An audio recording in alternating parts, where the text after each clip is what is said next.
Today I'll be testing 10 brands of spline bottom bracket tools ranging from $5 to $24. I'll be measuring them, checking when they slip off a bottom bracket, see if they can handle a high amount of torque, and torture test them with an impact wrench. Let's get started. First, let's measure some bottom brackets for reference. I have an old Shinhauer, old Shimano, and a brand new Shimano bottom bracket. The Shinhauer's inner diameter, spline to spline, is 32.35 millimeters. I don't know how old this bottom bracket is, but it's at least a decade plus. The old Shimano's inner diameter, spline to spline, is 32.41 millimeters. This bottom bracket is over 2 decades old. The brand new Shimano's inner diameter, spline to spline, is 32.12 millimeters. Alright, now that we have a few references, let's get to the tools. Here are all the stats on the screen. I measure the shell thickness, shell and tooth thickness, tooth width, separation between teeth, inner diameter, taper, weight, backlash, depth, and the Mohs hardness. Some interesting tidbits. All of the tools had very similar Mohs hardnesses. The BW's shell and teeth are very thin. I would guess that the BW would not be as durable as other brands. The Douch and Warage have very thick shells and very short teeth. I would guess that they will have bad engagement and durability. DDIM, Cycling Deal, and Taser had the highest subjective engagement scores, while Douch, Warage, and Park had the lowest. Now we'll be checking when the socket slips off a bottom bracket when applying torque. I'll be using the old Shimano bottom bracket to test with. I used a clamp to remove the human element and get as accurate of a result as possible. I'll be testing them 3 times, then averaging the result. First up is Warage. It slipped at 20.4, 15.6, and 23.2 foot-pounds, with an average of 19.7. Next we got Lumen Trail, which slipped at 20.7, 21.7, and 20.1 foot-pounds, with an average of 20.8. Now DDIM is up, which slipped at 23.5, 24, and 23 foot-pounds, with an average of 23.5. Next is Backlash, which slipped at 16.9 and 19.7 foot-pounds. I forgot to make the third test, so that's an average of 18.3 foot-pounds. Next up is Cycling Deal, which slipped at 22.6, 25.3, and 19.2 foot-pounds, with an average of 22.3. Next is Douch, slipping at 21.3, 24.3, and 22.4 foot-pounds, with an average of 22.6. Next, Taser, which slipped at 19.8, 24.6, and 19.8 foot-pounds, with an average of 21.4. Now BW, which slipped at 17.7, 22.6, and 21.2 foot-pounds, with an average of 20.5. Next is Pedro's, which slipped at 16.2, 19.8, and 20.7 foot-pounds, with an average of 18.9.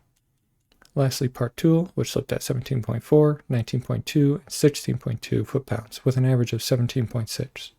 So DDIM, Douch, and Cycling Deal had the highest torque, while Part Tool, by hand, and Pedro's had the lowest. Now let's find the highest torque we can get by hand before the socket slips.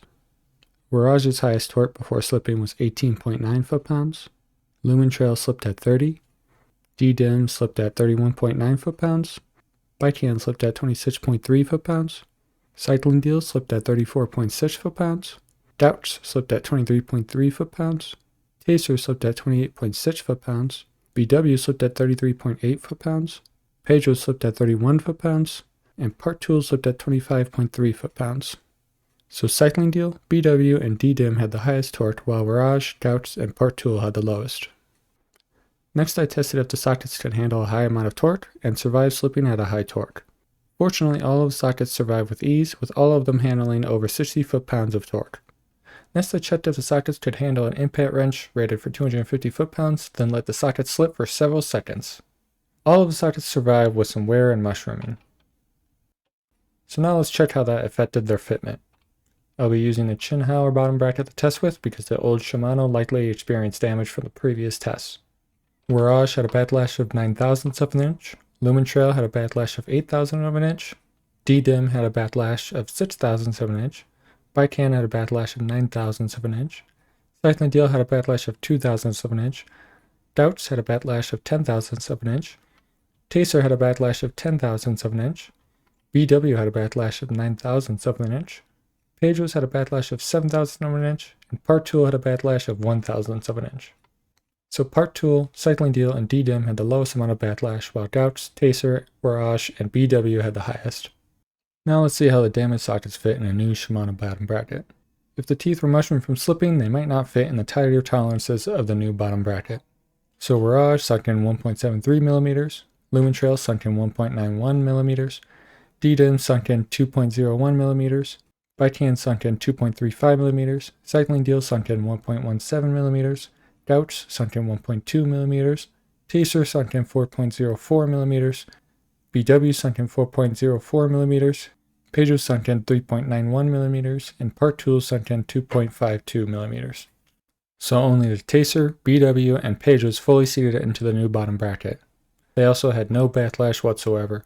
All of the others barely have any engagement, plus most of the brands have some taper at the end of the teeth, which worsens the engagement even more.